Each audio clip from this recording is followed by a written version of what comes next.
Fitness itu sebenarnya sangat simple, meskipun ada banyak sekali cabangnya, teorinya. Tapi di video kali ini saya akan membuat fitness itu sangat simple. Bahkan anak SD bisa lakuin. Jadi untuk kalian yang masih merasa fitness itu ribet, memang pada implementasinya akan ada banyak caranya. Tapi pada akhirnya yang penting kalian tahu dulu goals-nya itu apa. Sebelum itu, perkenalkan saya Doni Sinjaya. Saya adalah seorang professional fitness coach yang sudah membantu ratusan, bahkan ribuan orang untuk mencapai tubuh dan performa impiannya. Kita akan berbicara sedikit soal end goal dari fitness. Kalian harus bisa membedakan dulu antara sehat dan bugar. Sehat itu adalah ketika kita mempunyai biomarker yang bagus. Jadi fungsi tubuh kita itu oke semua dan kita bebas dari penyakit yang terlalu parah. Sedangkan bugar atau fit itu berarti tubuh kita itu bisa mengekspresikan kekuatannya dalam hal bergerak dan juga mungkin dalam olahraga tertentu. Jadi bugar dan sehat itu berbeda. Jadi pertama yang kalian harus make sure adalah kalian sehat dulu nih. Jadi ada kebiasaan-kebiasaan yang kalian harus install ke diri kalian. Sehat itu seperti apa? Berarti makanan kalian pilihannya itu mostly adalah makanan yang tinggi nutrisi, secara makro dan mikronya cukup semua. Dan mungkin kalian ada kebiasaan-kebiasaan buruk yang kurang sehat bisa kalian kurangin. Tapi kalau kita berbicara soal kebugaran, sebenarnya end goal-nya adalah biar kita bisa untuk bergerak lebih bebas dan kita bisa ekspresif terhadap kekuatan diri kita. Menurut saya secara simpel ya, fitness khususnya jika kalian angkat beban dan juga melakukan conditioning tubuh kalian, tujuan akhirnya adalah untuk membangun massa otot yang lebih besar dan menambah aktivitas kalian. Sebenarnya cuma dua itu aja. Jadi efek sampingnya adalah dengan kita punya dua hal itu, kita bisa makan lebih banyak. Siapa di sini yang nggak mau makan lebih banyak tapi punya badannya tetap bagus atau bahkan bisa jadi lebih bagus? Semuanya mau. Dan kenyataannya fitness itu memang mengharuskan kalian seperti itu. Jadi analogi yang cocok untuk kita gambarin hal ini adalah dengan mobil. Jadi ibarat ketika kalian mau makan lebih banyak, itu otomatis mobilnya itu harus boros. Jadi untuk membuat mobil itu boros, ada beberapa cara. Pertama, jika misalkan pemakaiannya sama atau perharinya kilometernya sama, mobil yang cc-nya lebih tinggi biasanya akan lebih boros. Jadi kalian bisa untuk upgrade engine mobil kalian biar cc-nya makin tinggi. Atau dengan mobil yang cc-nya sama, kita bisa untuk naikkan pemakaian hariannya biar kilometer per harinya itu lebih jauh. Dua hal ini itu bisa membuat bensin kita lebih boros. Maka sudah jelas bensin dari mobil yang cc-nya lebih tinggi dan pemakaian lebih panjang itu pasti akan lebih boros ketimbang mobil yang kecil, yang irit, yang pemakaian sehari-harinya cuma jaraknya dekat. Dalam fitness pun sama. Kita mau untuk upgrade engine kita, yaitu cc mobil kita atau otot kita, dan menaikkan aktivitas harian kita, yaitu kita pakai dengan jarak tempuh yang lebih panjang per harinya. Untuk melakukan hal ini udah otomatis kita harus makan lebih banyak. Jadi untuk beberapa dari kalian, mungkin aja kalian udah berhasil untuk diet, udah berhasil punya body fat yang cukup rendah. Sekarang mungkin waktunya untuk kalian pelan-pelan makan lebih banyak sambil menaikkan aktivitas juga. Jadi dengan makan lebih banyak, perlahan kita akan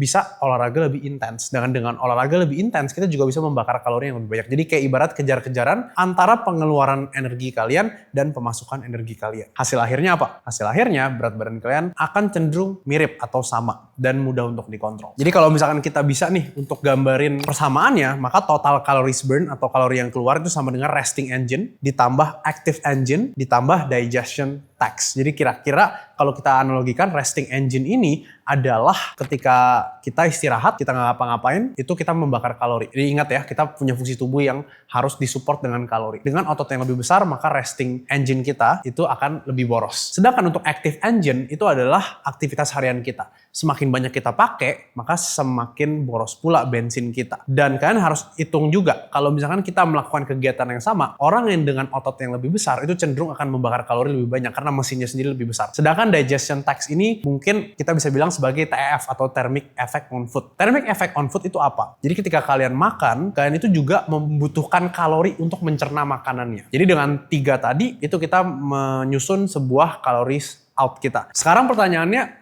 apa implementasinya ke fitness atau ke dalam progres latihan kalian? Cara paling simpel biar kita bisa makan lebih banyak sambil menjaga tubuh kita tetap fit adalah dengan bergerak lebih banyak. Step ini adalah step yang paling mudah untuk kita lakukan pertama kali kita belajar tentang fitness. Simple, kita tinggal tambah aktivitas harian kita. Bisa dengan angkat beban, bisa dengan kardio, atau bisa dengan sesimpel kalian tambahin steps harian kalian mendekati 10.000 steps per hari. Dengan kalian aktivitas lebih banyak, maka energi yang dibutuhkan untuk sehari-hari akan lebih tinggi. Simple aja, jadi kalian sebisa mungkin lebih aktif. Kalian bisa lakuin ini dengan kebiasaan kalian, misalkan dengan parkir lebih jauh biar kalian jalan lebih banyak gitu ya, atau kalian bisa untuk mulai daftarin diri kalian ke gym ataupun mulai berlari. Awalnya pasti akan sulit, awalnya pasti akan berat, tapi ini adalah langkah yang paling mudah. Langkah yang kedua, jika kita mau makan banyak tapi tetap badannya bagus, kita harus menambah massa otot kita. Tapi sayangnya menambah massa otot itu butuh waktu dan prosesnya nggak sebentar. Jadi itu kenapa saya suruh kalian untuk bergerak aktif dulu pertama. Karena kalian bisa langsung lakuin, ketimbang kalian harus nunggu sampai otot kalian tuh besar banget. Tapi biasanya efek dari pembesaran massa otot ini compounding. Kalian akan nggak sadar tiba-tiba badan kalian jadi lebih bagus. Kok makan saya jadi lebih banyak ya, tapi berat badan saya nggak naik. Itu karena otot kalian sudah ditabung dan kalian punya cc mobil yang lebih besar. Dan yang ketiga stepsnya yang pasti kalian senang adalah eat more gradually. Jadi kita mau untuk tambahin makanan kita itu dari bulan ke bulan semakin banyak. Tapi kalian harus perhatikan bahwa penambahan ini jangan agresif dan sebisa mungkin sumbernya itu adalah dari sumber makanan yang baik. Jadi kalori yang ditambah bisa dari healthy fats, bisa dari kompleks carbohydrates, atau kalian bisa tambahin protein kalian. Nah, seberapa banyak kita bisa tambahin kalori kita benar-benar tergantung sama trial error. Saya biasa saranin klien saya untuk nambah sekitar 200 kalorian setiap kali saya minta mereka untuk nambah. Dan kalau misalkan berat badan mereka belum naik, pelan-pelan lagi bulan depannya biasanya saya akan tambahin sampai mereka udah ngerasa kayak oke, cukup nih dan berat badannya kayaknya udah mau cenderung naik. Nah, di situ biasanya saya stop. Jadi memang kalau kalian mau cari jawaban gampangnya nggak ada jawaban gampang, tapi kalian bisa untuk lakuin trial error. At least kalian bisa kontrol kalori kalian dinaikin secara perlahan. Jadi dengan 3 simple move tadi, secara kesimpulan kalian tuh udah mencukupi semua target dari fitness, yaitu adalah kita bisa mengekspresikan kekuatan, kita bisa lebih aktif, kita punya otot lebih besar, dan kita makan lebih banyak. Sehingga apa? Sehingga kita bisa untuk mempunyai error margin yang lebih tinggi. Ingat, orang-orang yang mempunyai kalori harian lebih tinggi, kita itu bisa untuk makan lebih banyak, dan